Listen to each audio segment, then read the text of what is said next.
Hola a todas y todos, bienvenidos al último panel de CONECTA, último día ya de nuestro encuentro, así que estamos súper contentos y espero que estén todos ustedes súper bien y muchas gracias por estar acá. Pero antes de continuar con la presentación de nuestros queridos y queridas invitados, tengo que contarles que CONECTA es posible gracias al apoyo y financiamiento del Ministerio de las Culturas, las Artes y el Patrimonio.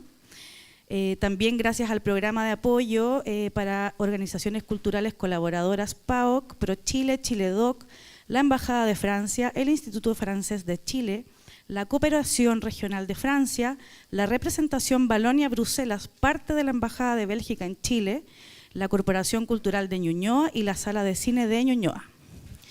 Muchas gracias a todas estas instituciones y también muchas gracias a ustedes por estar acá y ser parte del público de esta charla con tan interesantes y experimentados invitados e invitadas. Recuerden que al final hay espacio para preguntas, así que atentos y preparen sus dudas. Bueno, ¿y quiénes son nuestros panelistas el día de hoy? Carola Fuentes, destacada periodista que ha dedicado sus 30 años de carrera a la investigación y creación audiovisual. Es autora de importantes reportajes televisivos y documentales como Se busca Paul Schaeffer, que fue nominado a los Emmy Awards en 2016. 2005, ya.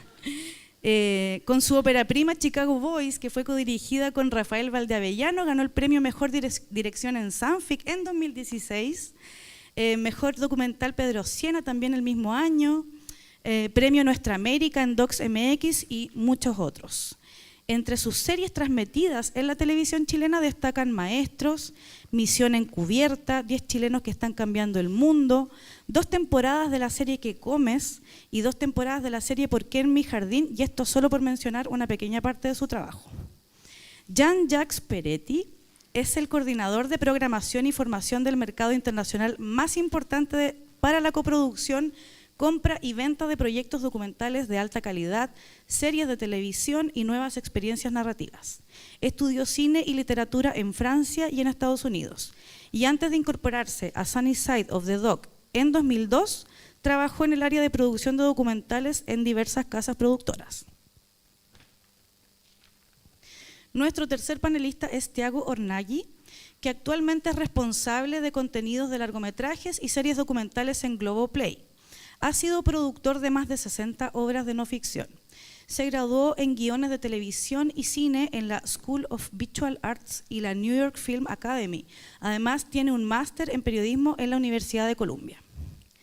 Y María Elena Wood, que será nuestra moderadora del panel. María Elena es periodista, documentalista y productora de ficción y documentales. Ha realizado premiadas series de televisión como Noticia de un secuestro, Dignidad, María en Mike, Ramona y documentales como Operación Chile, La hija del general y Locas mujeres. Fue directora de programación de Televisión Nacional de Chile, donde desarrolló una exitosa línea de series de no ficción como por ejemplo Mamá a los 15. Actualmente produce series y películas de ficción y no ficción para Chile y el mundo desde María Wood Producciones y preside la Academia de Cine de Chile. Ahora los dejo entonces con el panel Contenidos seriados que busca la industria internacional.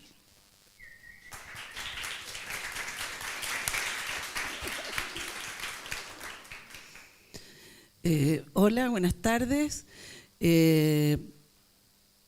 Muchas gracias a CONECTA por habernos permitido, digamos, esta conversación con Jaques, Tiago y Carola.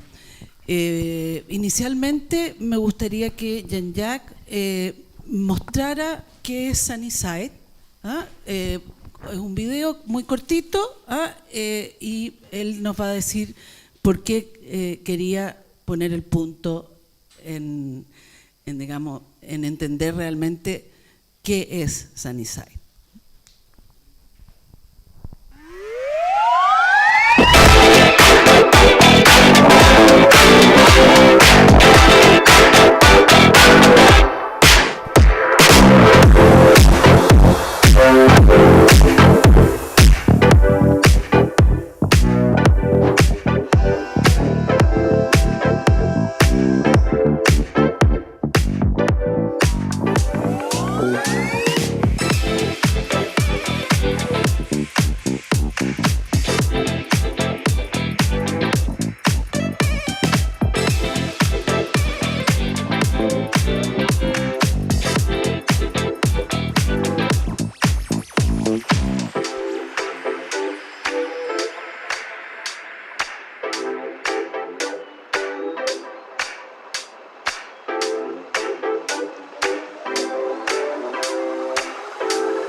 Muchas gracias, Jean-Jacques.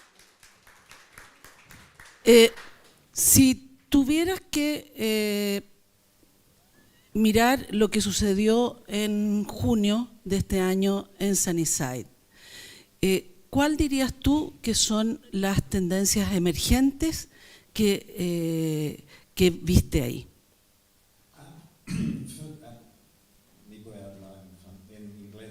Don't worry. Speak in English. I just wanted to show that, not for the promotion of Sunnyside, but just to show that we're a marketplace and not a festival, because a lot of people are making the mistake. And also to show you that at Sunnyside, we have a lot of decision makers, people that have money to invest, but mostly for TV cuts, series as well, new trends as well, but very often not creative docs. Creative docs are really for festival, and this is another world, and we don't want to compete with them because they're already doing a great job. So there are a lot of markets for documentaries. It really depends to the audience you want to talk to. You said new trends. I don't know if it's a new trend, but I think that when you have a project with a strong storytelling, you should remain open on the form of your film. Which means that, for example, when you submit projects to one of our 7 pitching sessions, most of the producers who are submitting are saying that they can do a feature doc, that they can have a 1-hour TV cut, and sometimes also that they can have series. But since you're going to see a lot of decision makers that have different slots, broadcasters, platforms, and so on, you have to remain very attentive to what they need. Sometimes they might not want a 90-minute, but twice 45. Sometimes you have a series of 5 or 6 episodes, and instead of having that, they would rather have 3. Or sometimes they will take only 1 episode out of the 6.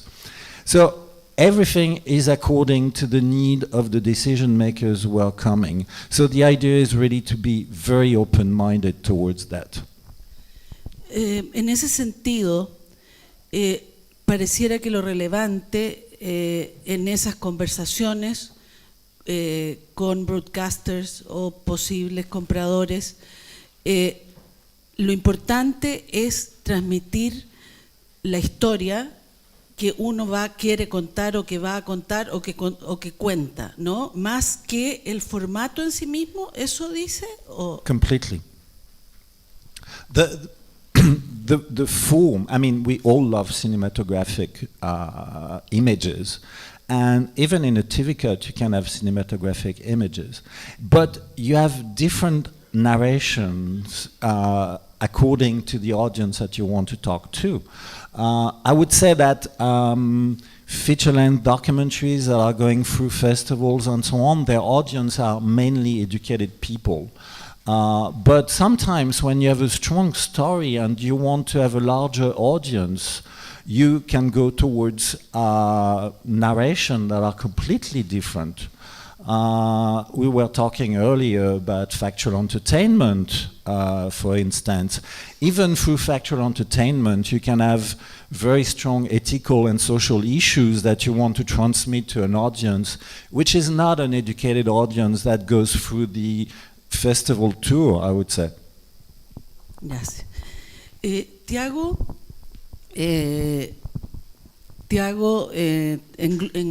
trabaja en Globoplay, ¿no es cierto? Y además ahora en Brasil, a partir de este año también, ¿no es cierto?, se creó un encuentro que aspecta a transformarse en un centro importante para el documental latinoamericano. ¿Nos puedes contar de ese encuentro que se va a realizar en marzo del 2025 y también cuál es la relación de Globoplay con las series documentales? Well, thank you for having me. Good afternoon to all. I will leave the markets, the latent content market with Jean-Paul. He's one of the organizers. So then you can make your propaganda again. Well, concerning about my relationship with the production of documentaries, I have two hats, I have two shares. I'm a producer and a broadcaster. Global Play is the main streaming platform. In Brazil, of course, we have Netflix and then Global Play. We produce around 20 documentaries every year, original documentaries every year, and 6 to 7 fiction series.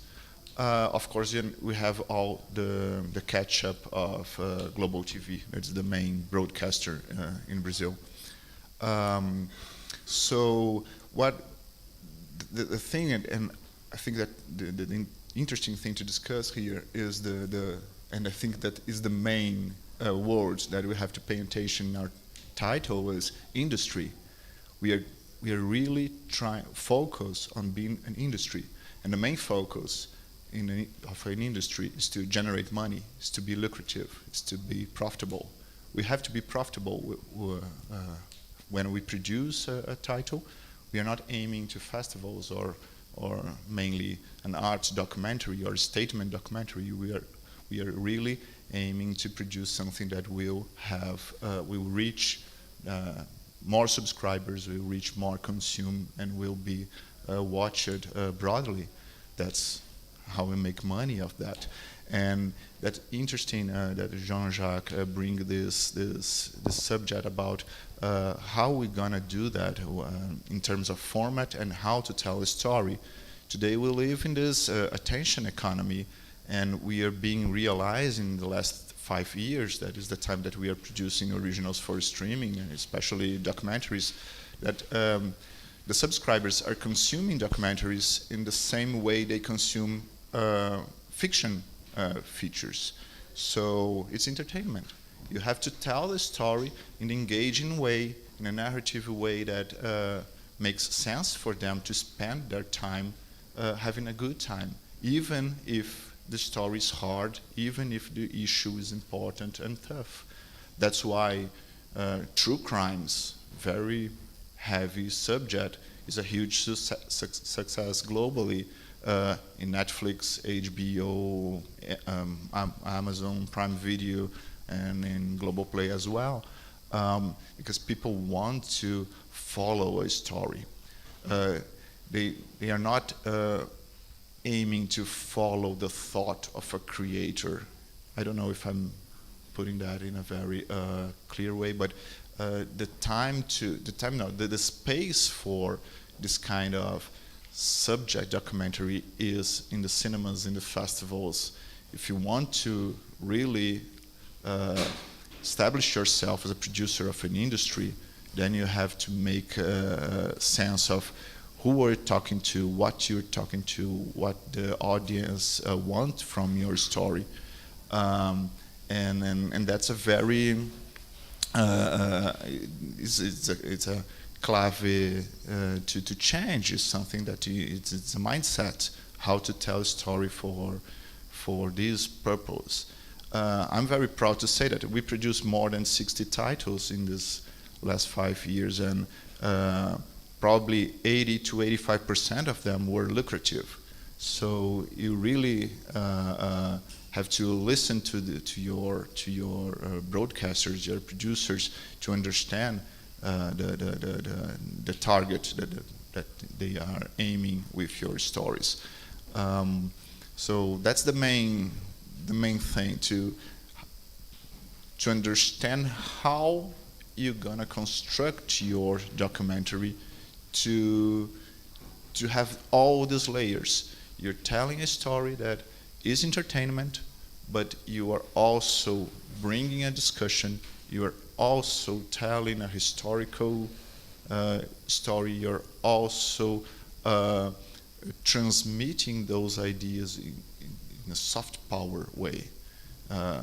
So that's a very different thing, and I'm not seeing that too much already especially in the pitchings and in the but I think it's very important to start to focus on that, to really move the ground of the game a little bit. So tell the stories and make money with them, not struggle any time with public funds and public financing. And we know, of course, you know how hard it is and how suffering it is to make your budget table work, depending exclusively on public money or prices. So, and that's what the producers will always look for. Tiago, and for global play in this moment, which is the target? Perdón, para global play en este momento, ¿cuál es el target de audiencia al cual ustedes están enfocados ahora? Well, we have a base of subscribers that is very well. The business model is always that each title has to bring a certain number of new subscribers to the platform. That's the main target. We have very strong results with true crimes, as I told you before, and bios. So biographies are very strong because they could bring this very charismatic and strong character that you're really interested in, and tell the story of this person just as a soap opera that's very popular in Brazil. And underneath that, you can discuss the social conditions, politics, and crimes, and whatever that's linked with this person. So, and bios also bring a very strong element that is to always recreate a universal story. Because that's the nice thing about this, and I'm used to be a script writer. I was always in love about that. When you can figure out a character and you can bring it to represent an archetype, then you're talking to another layer of consciousness. So this person could be Aristotelian archetype, or Shakespearean one, or Freudian one, and then you're talking to a broader audience. Even though we just did that with a very famous singer in Brazil. We launched it 2 weeks ago. A singer that was very popular, and then he negotiated drugs with a drug dealer, went to prison, and then, well, his career is done. But somehow he could make it again, and now he is a success again in Brazil. So when you do that, it doesn't matter if you like this guy or not. It's a universal story of failure and recover. So it's like Icarus. The guy was so enchanted by the success and by the light of the sun that he fell, and then he survived again. So when you can build this thing, it's very beautiful, and it's an artisan work. You can make a very engaging material, very engaging documentaries. Escuchando a Tiago, ¿no es cierto? Lo que vemos es que y también a Jean-Jacques, el tema de la forma del relato, ¿ya? Y la construcción y fuerza de los personajes son los que fundamentalmente, ¿no es cierto?, permiten que alguien esté interesado realmente en comprometerse con una serie o un documental, un largo. Me gustaría con Carola, en su papel, digamos, de creadora y productora, nos quiere contar un caso en particular de algo que ella ha aprendido en todo este proceso y de todas las producciones que ha hecho. Gracias, Mane, gracias a los invitados internacionales y gracias a CONECTA también. escuchándolos creo que hay algo que es súper interesante, que es el mayor aprendizaje que hemos tratado de hacer en La Ventana, que es la productora de la que soy socia, que ya tiene 18 años, y muchos aprendizajes, varios fracasos, algunos éxitos, pero sobre todo muchos aprendizajes, y que tienen que ver con las audiencias. En el caso de nosotros, que producimos, el 70% de nuestros contenidos están orientados a televisión, local e internacional, tratar de entender qué es lo que la audiencia está buscando o va a premiar o se va a interesar, tanto en Chile como afuera, ha sido un camino con mucho esfuerzo, pero yo creo que últimamente hemos podido entender mejor cómo funciona. No sé si uno de los casos que les quería contar es una serie de televisión de 12 capítulos que produjimos el año 2019, nos ganamos un fondo del Consejo Nacional de Televisión en Chile, un fondo público.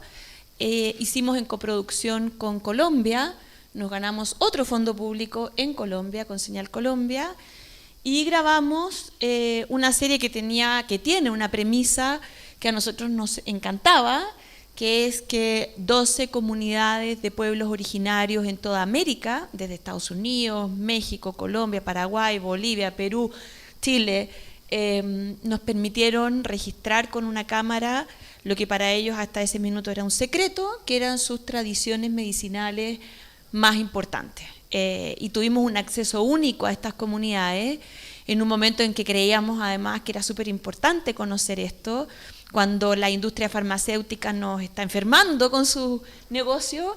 Estas comunidades tenían como misión preservar la salud, no curar las enfermedades, sino que preservar la salud. Un súper bonito ejemplo de historias que nos demoramos harto en acceder, que tuvo mucho éxito en términos de premio. Nos ganamos el premio TAL, que es en América Latina, un premio muy bonito. La serie se transmitió en Chile y en Señal Colombia. Les puedo mostrar un tráiler chiquitito, a ver si que, y después les voy a contar qué pasó. A natureza tem sabedoria, a natureza tem milhares de tipos de medicina que possam nos curar. Coca es un término que colocaron otros. Dijeron de que era una brujería. La cultura zapoteca trabajaba el hongo como un método de conexión divina. No mundo da sociedade conhece como droga, nós não. Es tan sagrado estar en un temazcal como estar en una misa. Nosotras somos las conservadoras. Nosotros queremos que la sociedad pueda vivir con la naturaleza. Hago lo que es la ley del aire, lo que es reciprocidad. Si el espíritu no se sanea, el cuerpo no puede sanar. Las canciones es el remedio del alma. La danza es medicina. La ternura es la mayor fuerza. Una danza tradicional es una medicina. La conexión de los antepasados está en cada uno de nosotros. É a hora de nós mostrar que essa medicina vai nos unir.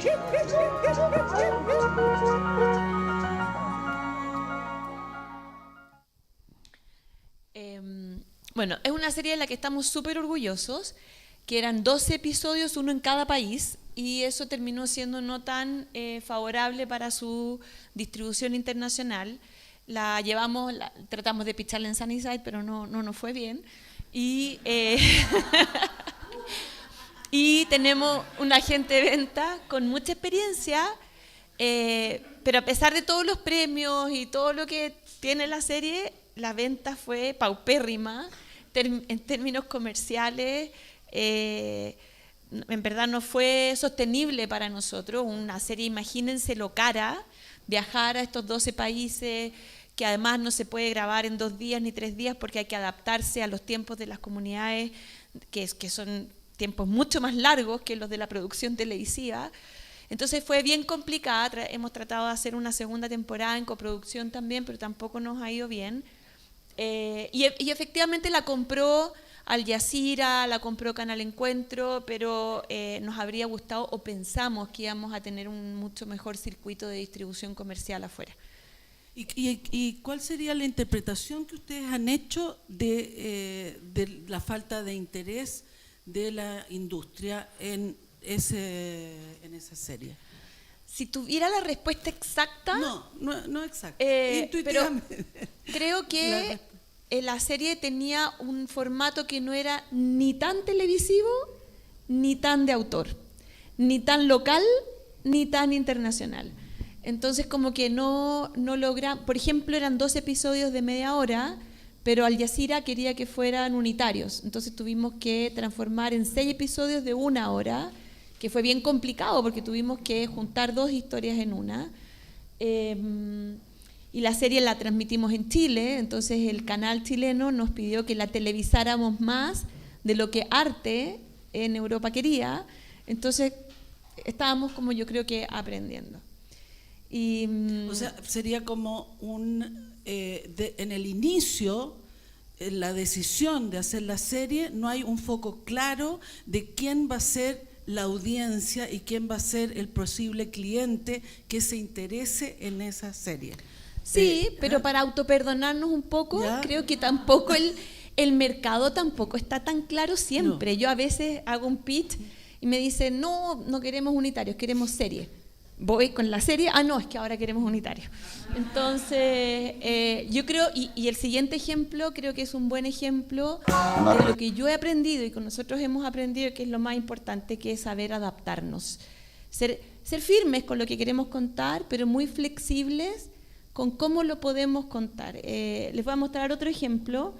Esto hace muchos años se nos ocurrió hacer una serie en la Antártica.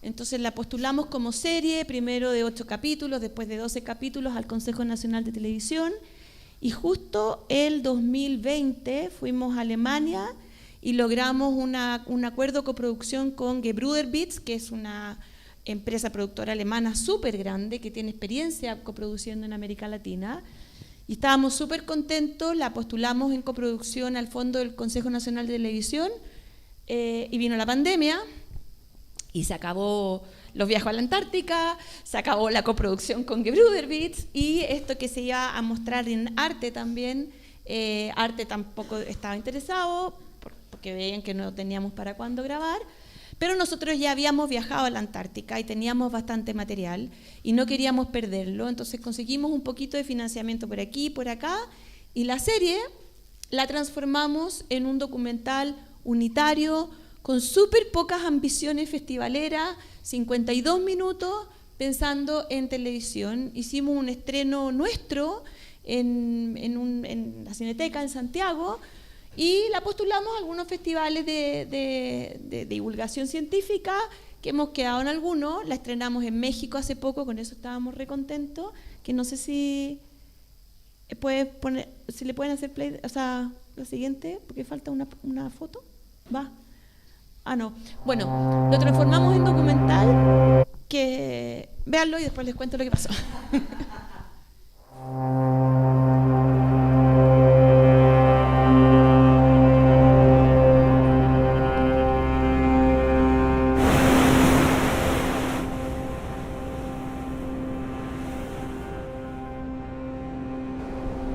La primera impresión que te da es que tú no perteneces ahí.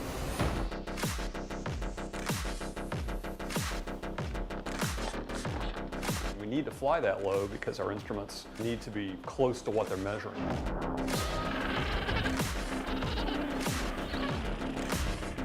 Estamos sacando a muestra de sangre de pingüinos para hacer la análisis genética. Yo hace 15 años que estoy haciendo estos estudios de calentamiento climático en la Antártica.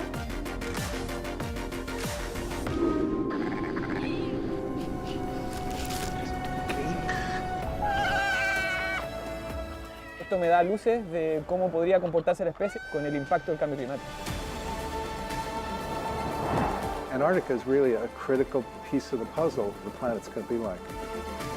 So that's why scientists like myself, that's why NASA scientists, that's why scientists around the world want to understand what's going on in the Antarctic. To me, that gives me hope.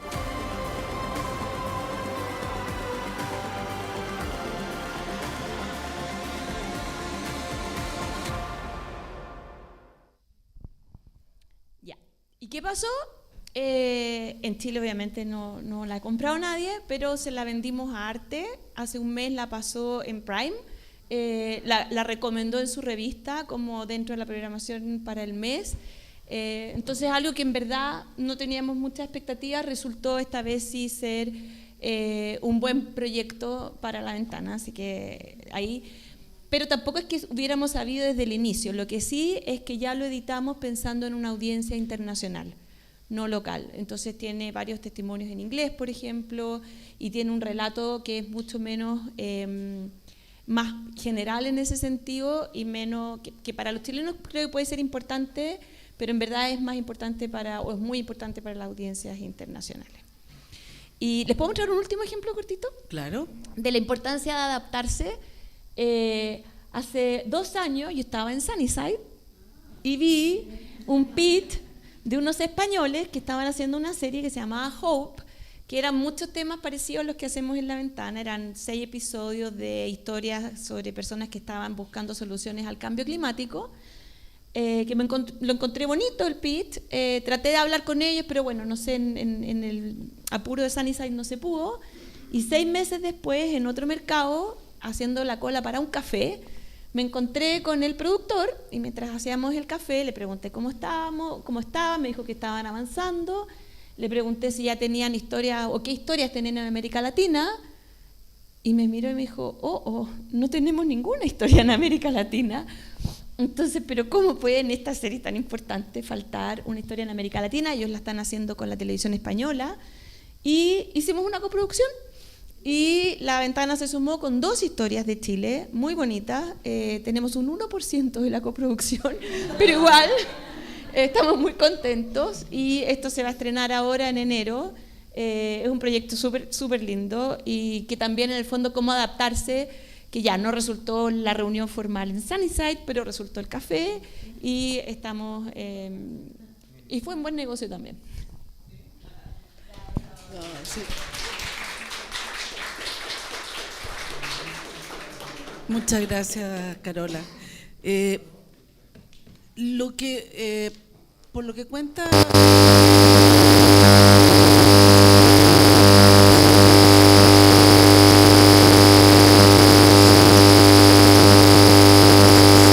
¿ya? Y tomar las oportunidades que inesperadamente se te pueden presentar. Y en ese sentido, Jean-Jacques, ¿cómo recomendarías tú que un productor o una productora se preparara, por ejemplo, para llegar a Sunnyside preparado? Complicated issue. I would say that, first of all, when you go to markets such as Sunnyside, either you've submitted a project and you're going to pitch it, this is the best way. But otherwise, there are a lot of different possibilities to meet people.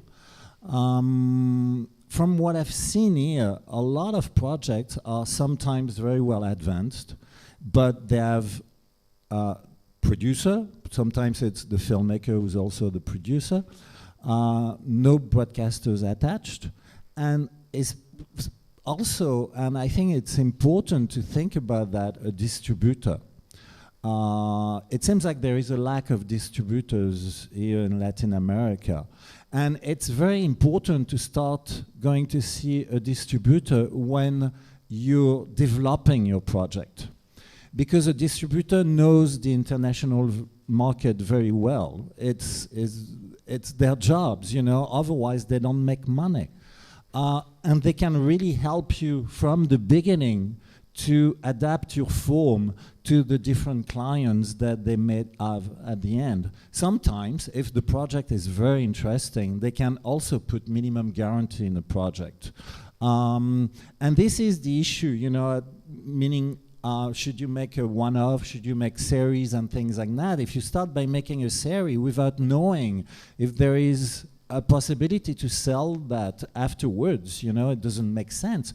You're spending a lot of time, you're spending a lot of money, and afterwards you find yourself with a series that will not be distributed elsewhere.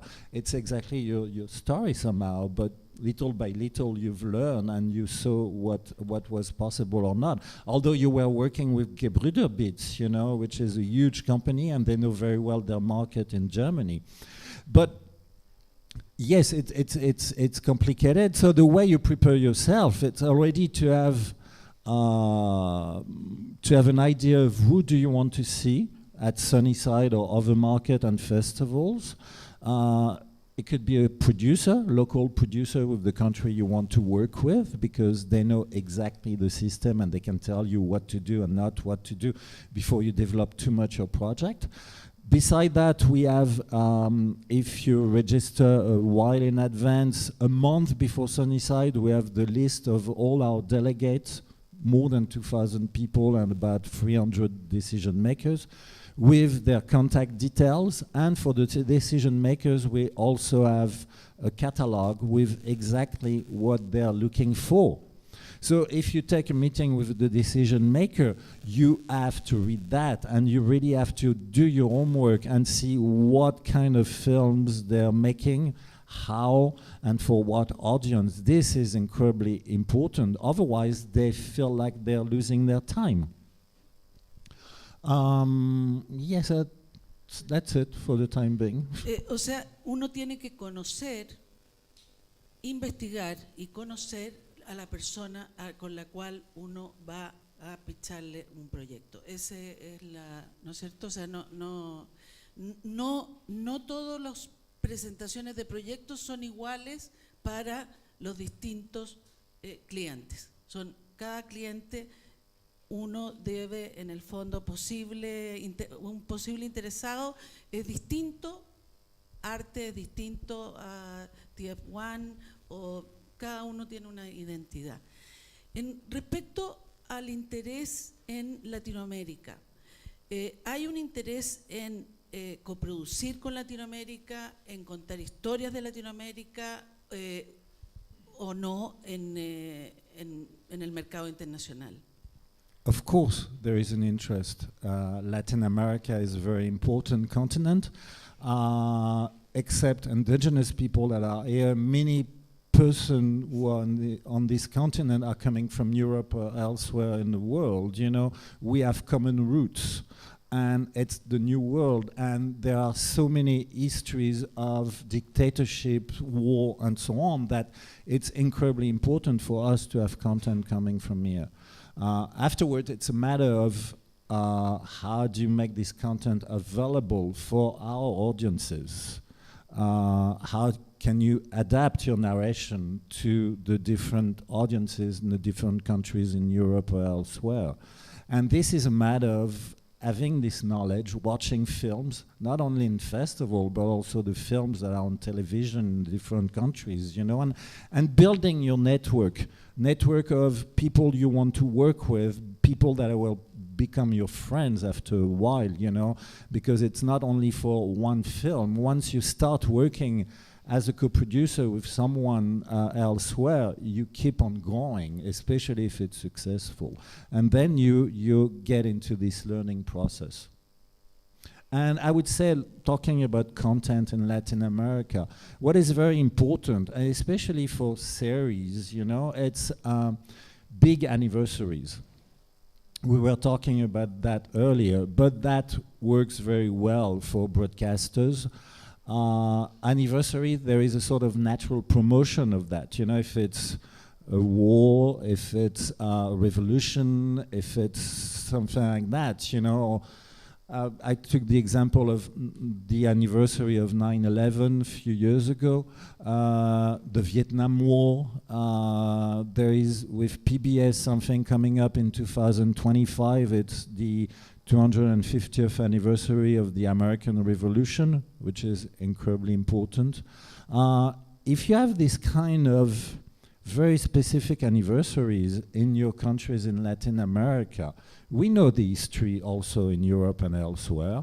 You should prepare yourself a long time in advance, you know, maybe 5 years before the anniversary to come, and to start developing a project about that. Because at some point, the broadcasters worldwide will need this content. And the first one to be able to sell this content will be the king of the time, you know. So it once again, it's homework, you know. It has to be very anchored in our worldwide history.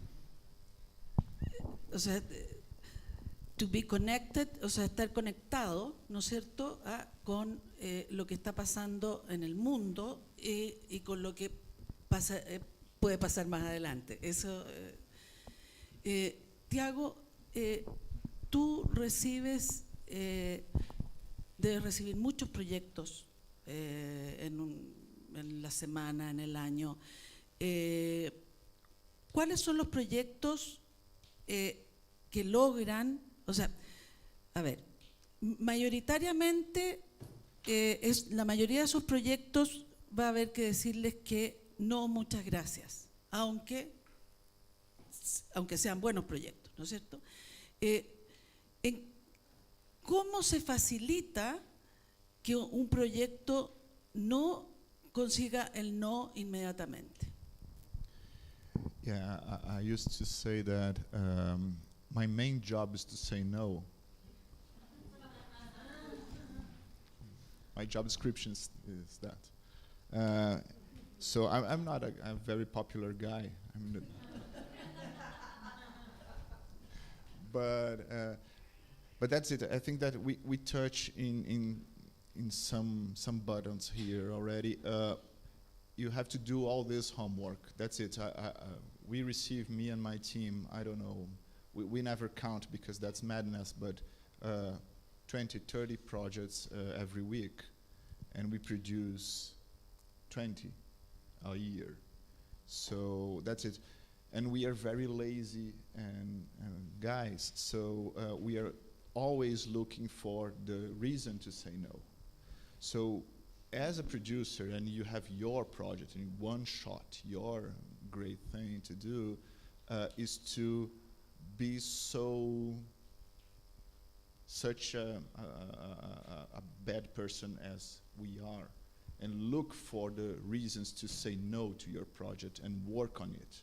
So that's it, to do your homework, to know the broadcaster or the producer you're looking for, what they are doing is a fit for them. Be faithful to your project. Is a fit for Netflix. It is a fit for Globoplay. Is a fit for Blue Ant. That's the kind of content that will interest in them. Otherwise, do not lose your self-confidence receiving a no. Preserve yourself of that. And so that's one thing. The other thing is to really get in charge of every detail, to know what's the possibilities of your content, to know your content very well.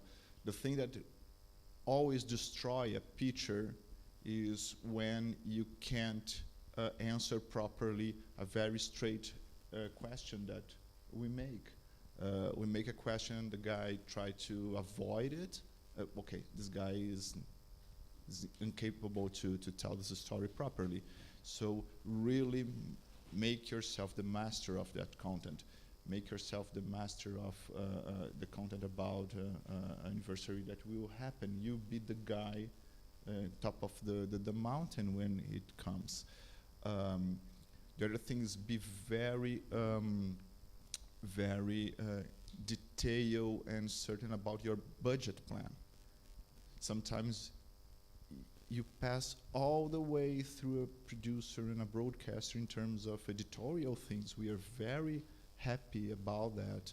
And then there is a flaw in the budget because it's too expensive, because it's too cheap, because you have to amend that because it's not reaching what we agree about the content. And then it's a problem down the road. Or you be stuck, worse, you'll be stuck in a contract that's not fulfilling your financial needs and will bankrupt because you have to deliver what you signed for. So that's be very careful about that. And the other thing, and I think that it's the main thing now, is to go for these international co-productions, because then you secure, especially a Chilean audience is not, of course, you know it, it's not a huge audience, it's not like Brazil audience, a Brazilian audience. But if you have Chile Argentina, Uruguay, Chile, Peru, and Bolivia, if you have Chile and Brazil, if you have a co-production, you have these audiences guaranteed, then the chances of success is amazing. I couldn't imagine a documentary being made with Chile, Argentina, and Uruguay that will not be a financial success. Of course it will. There is potential to that. So that's the main things. When you approach even a co-producer partner or a broadcaster or a distributor, you have to have this very well planned, very well addressed to increase that's it. The odds are against you all the time, because that's it. We cannot even produce all the good projects. We cannot even produce the excellent projects. So we have always to say no. So the odds are always against you. You have to eliminate as much as you can. Gracias, Tiago. Carola, hoy en día, ¿cuáles son los materiales bases para salir a vender un proyecto de serie documental? Diría que el más importante es paciencia. Paciencia y perseverancia. Me acordé con lo que Tiago dice de una persona que trabaja en una plataforma que una vez me dijo, yo le digo que no, digo que sí a 1 de cada 100 proyectos. Yo ya le he pitchado 13, entonces me ha dicho que no a los 13. Entonces lo llamo, en algún minuto voy a llegar al número 100 y me va a tener que decir que sí. Entonces, y eso es, yo creo que mucha paciencia y perseverancia. Y después, bueno, el trabajo profesional que todos sabemos hacer, un buen storyline, un buen trailer, claridad en lo que queremos hacer, pero flexibilidad también para adaptarnos a, sobre todo en este mercado que es distinto al del cine de autor, que en el cine de autor los directores y productores tienen todo el derecho a querer hacer lo que ellos quieren, pero en este mercado donde hay un comprador que es el que pone la plata y que responde frente a una audiencia, que es la que prende la tele, yo creo que hay que ser muy flexible para adaptarse a lo que funcione para todos, digamos, bien para todos. Gracias. Me gustaría ahora cederle la palabra a quienes nos están escuchando. Si alguien quiere hacer alguna pregunta, este es el momento.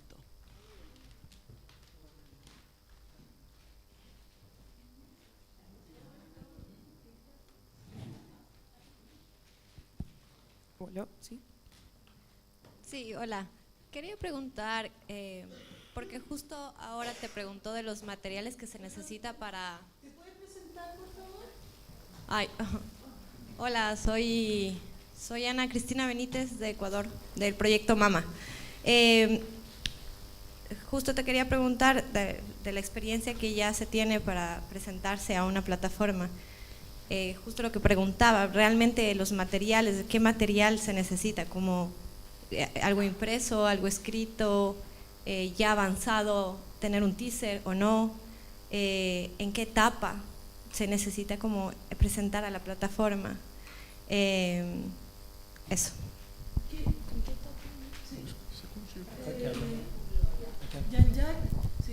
¿Y qué tan relevante es la presentación visual? Ya sea el deck o ya sea un teaser, ¿qué tan relevante es? También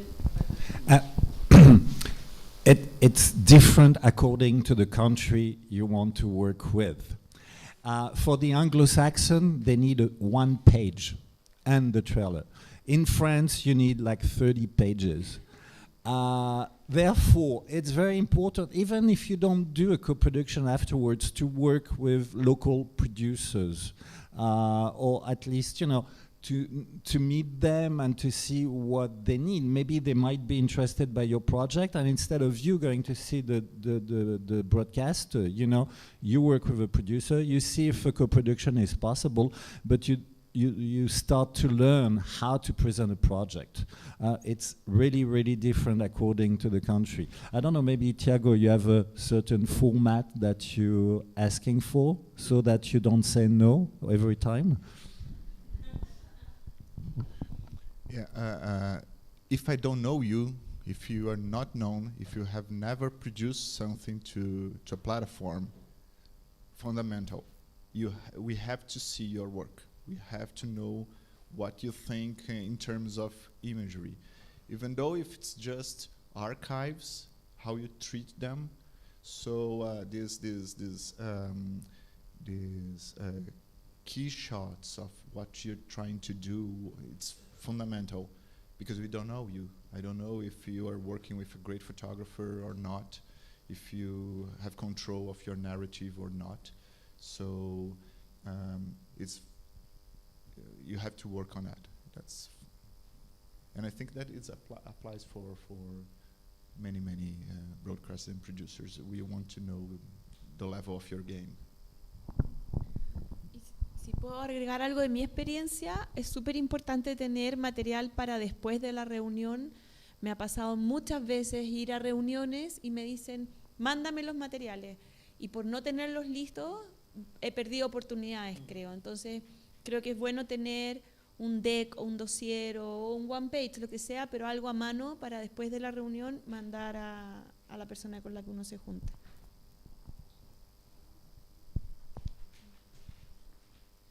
Me voy a poner de pie porque soy tan pequeña que si no, no me ven.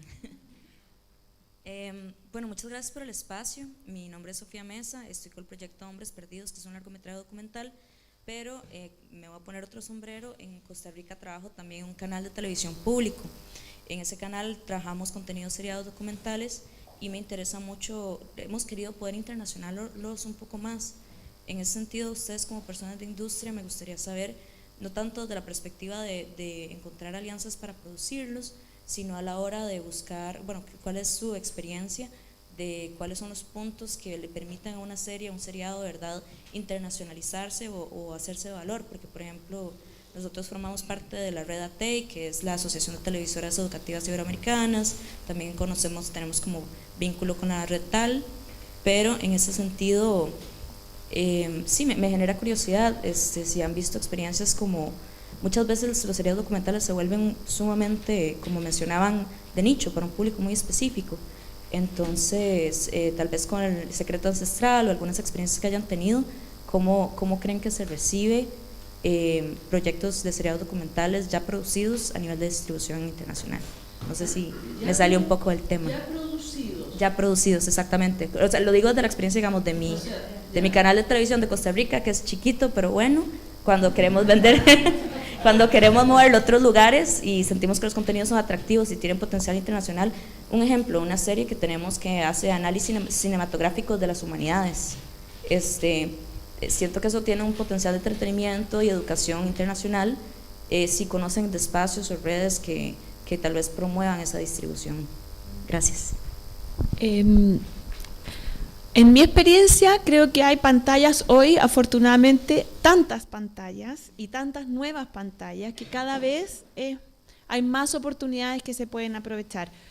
Claro, está Netflix y Globo y hay los streamers y las plataformas que todos ambicionamos estar ahí, pero cada vez, por ejemplo, están los fast channels que son súper interesantes, me parece, para explorar. Está YouTube, que también está súper interesante, porque me imagino, nosotros hemos hecho, por ejemplo, series locales muy bonitas, pero que nadie entiende cómo hablamos los chilenos en el resto de América Latina. Entonces, de verdad que es difícil internacionalizarlas o aspirar a ponerlas en un canal muy grande. Pero en un fast channel o en YouTube, de hecho hay una serie que en YouTube, hace años hicimos una serie que se llama 10 chilenos que están cambiando el mundo, y que en YouTube le ha ido súper bien porque cada uno de ellos viven todos fuera y tiene sus propias comunidades donde han ido difundiendo sus documentales y esas comunidades han visto esos contenidos. Entonces, quizás también algo que no hemos hablado acá es como no solo conocer a la contraparte para vender un proyecto, sino después también estudiar muy bien el mercado para poder distribuir esos proyectos cuando ya están producidos. I don't know if I understood everything, but you're mainly looking to distribute series that you've done in-house. Was it done in-house or was it done with independent producers? Thank you.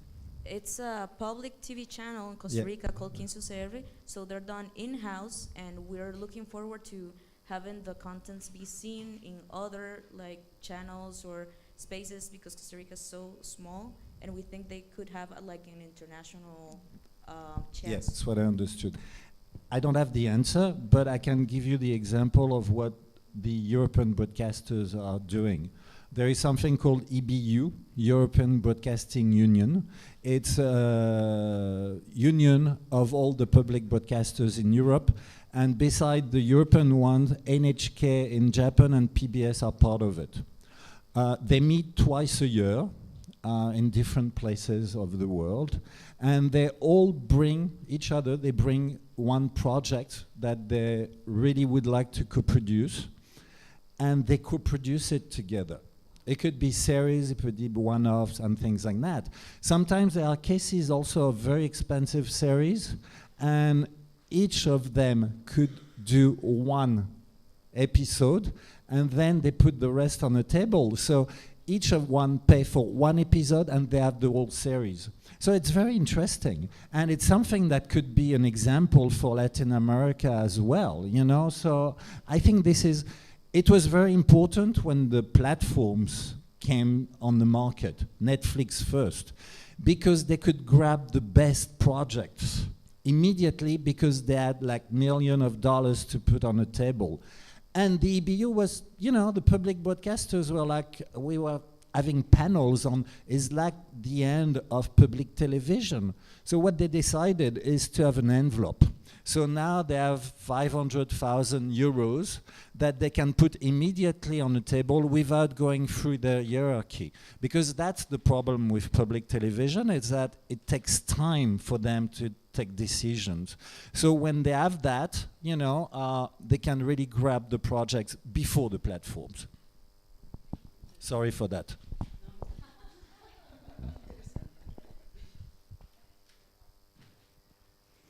Hi, my name's Carolina. I'm from Australia. I'm Chilean Australian, and I can speak Spanish, but I'm going to speak in English because it's much easier for me. So sorry, everyone.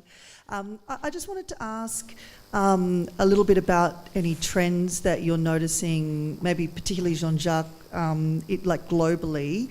I know you mentioned that you're still into true crime. True crime's obviously still very big in Australia, but something interesting that's happened, in my experience with broadcasters in Australia, is that because of all of the financial pressure that everyone is feeling globally, there's been a sort of sudden switch, particularly with ABC, to go from series to one-offs, which was quite surprising. I just wonder if there's, with all of the sort of tightening of budgets that a lot of broadcasters are experiencing right now, if you're noticing any kind of trends in terms of, numbers of episodes or, one-offs versus series, and if there are any other trends beyond the true crime, fanaticism. I think series are very expensive. I mean, when you look at, if you have a series of 6 episodes and it's 3 million euros, it's definitely more difficult to sell than a one-off. So it's what I've said at the beginning, and my colleagues too, you have to have a very specific storytelling, and that's why we were talking also about anniversaries, because they're incredibly important. That's it. Do you have anything to... Well, for us in particular, and I think that for all the streamings, definitely series always. I couldn't see, because the margin, of course, it's more expensive, but the margin is better. The money for hours is a ratio that is easier to make a profit of that. So, and the other thing is that one one episode, a long format, tends to get lost in the platform. So it's more hard to promote and to do the marketing on it. So you have to more people to watch it, to have all the hours consumed. A series, if you engage the less people get really engaged in that series, it's better. What happened, but it happened before the pandemic, is that, of course, the new the 10 episode series is the new 23 episode series. The 4 episode series is the new 10 episode series. We are making it shorter. The episodes are shorter, 30 minutes, 45 minutes, so that people can engage on that easier than a 1 hour episode that sometimes get kind of boring. Not boring, but it's not boring. You don't have the time. We have to respect the subscriber. They don't have this time to spend.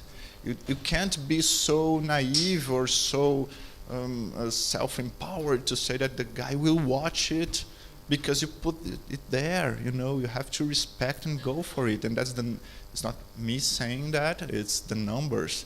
We are very fixed in data-driven decisions, and to make it shorter, to make it quicker, to make it more agile, it's a response to the market.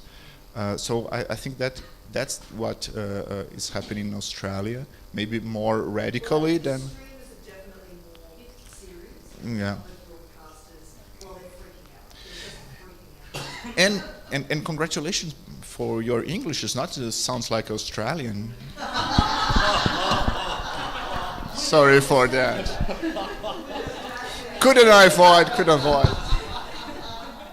I have Australian friends and I couldn't understand.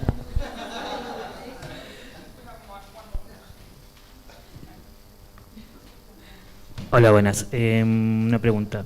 ¿Alguna vez en un mercado con un cierto festival de cine, la programadora que estaba buscando contenido para un cierto rango etario, pero esa persona no sabía qué es lo que ese rango etario quería?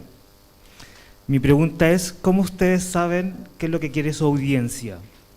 ¿Cómo miden la audiencia? ¿Cuál es el contenido que la audiencia quiere ahora o de aquí a un año más o 2 años más? Yeah. Okay. Well, now, of course, just like is the point that I left there, is data-driven. You know, we watch the numbers. That's it. We are always with the numbers and knowing not just what is going better than the other thing, but how the formats, what's working, what's not working. When we can understand in the streaming the minute that we have a flop. So analyzing that, because what happened in this minute of this, oh, that's a title screen, that's a too long interview, that's an image that creates some disgusting, I don't know, but we can analyze all the seconds of each content. And you can do this with Google Analytics if you put your content on YouTube and learn a lot from that. So that's homework, to pick all the things that you have done before, put on YouTube, analyze the audiences and learn from it. And so of course it's not magic. Oh, of course it's not magic, it's more like engineering, but it's not it's not for sure. I don't know how the world will be in 2 months. We just changed, the streaming industry, we just changed all our business model 2 years ago. So it's that radical thing. We changed the business model. We changed how the game is played. So, but these are specific things we can really know.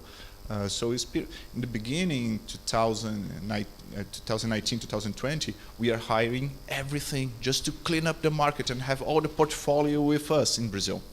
And then we learned from that, what worked, what was a flaw, and then we start to really focus on the results.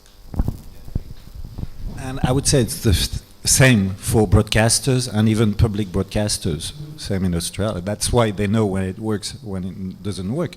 But at the same time, what they can do if it works is to have documentaries on prime time, expensive documentaries.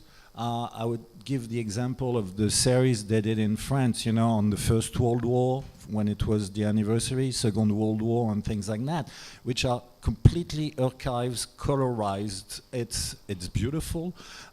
There is a sense of empathy with the audience, and it's something that you can do prime time. And the ratings were absolutely amazing. And then, you know, they can invest money on that, a lot, and they can invest less money on social issues, documentaries that will be on at 11 or 12 or in the middle of the night, you know. On Arte, everything which is on the broadcasting system is also on their website. It's not only a website, it's really a platform by itself. And you can even watch series before they're on television. So there is also all these broadcasters that are doing a lot of effort in order to change their way of broadcasting and having everything on the platform as well. So you have many ways of looking at these data. The thing is that when you have private companies, private platforms, they are looking for money immediately. Whereas public broadcasters, they can take risks. A few years ago, there was I would say a series, but it's not really, it's a lot of one-offs on was called Generation Africa.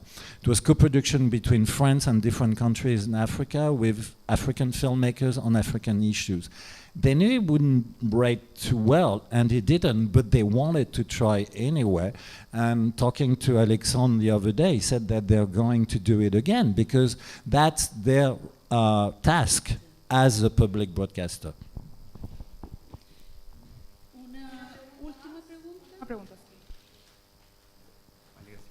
Hola, ¿qué tal? Mi nombre es Víctor Vidangosi, estoy acá con un documental proyecto sobre Crespita Rodríguez, nuestra primera campeona del mundo, boxeadora. Y mi pregunta va para Tiago y Globoplay. Quería saber si tienen alguna experiencia coproduciendo con Chile. Si es así, conocer cómo fue.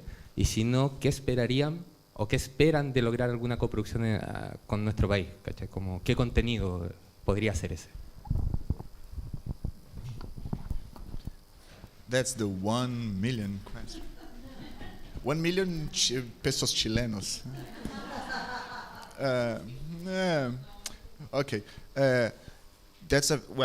Everybody's going for co-productions. We have to join forces and join money. That's the trend. It's not just for us, for Latin America, it's globally.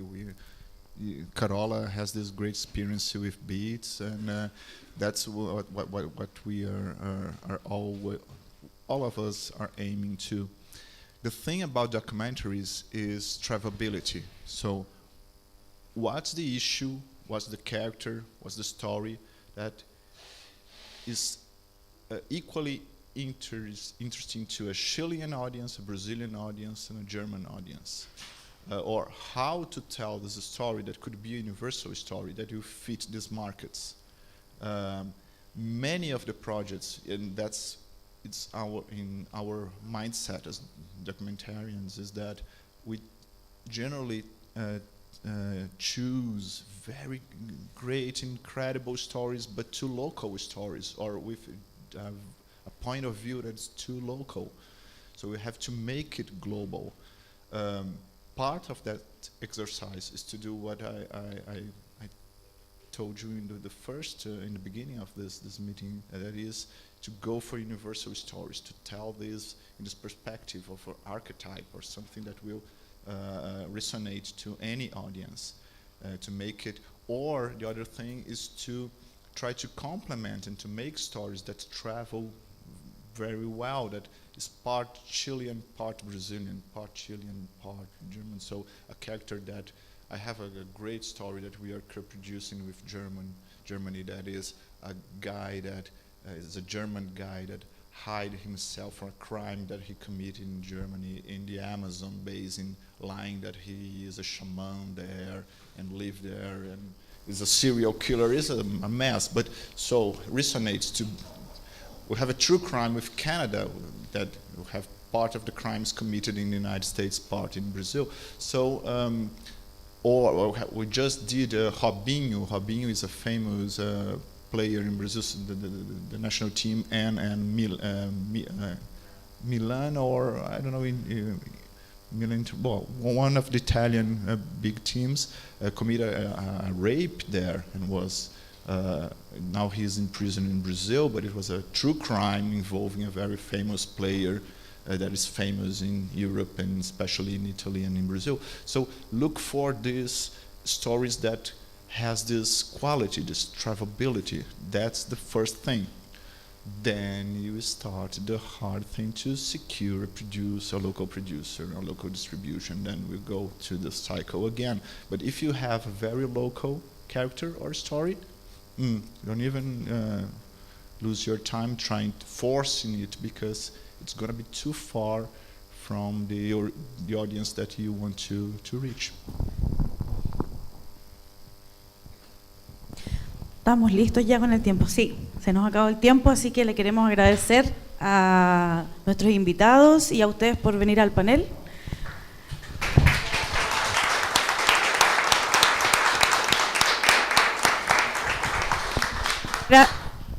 Y ahora pasamos al almuerzo comunitario, que va a ser acá en el jardín. Gracias.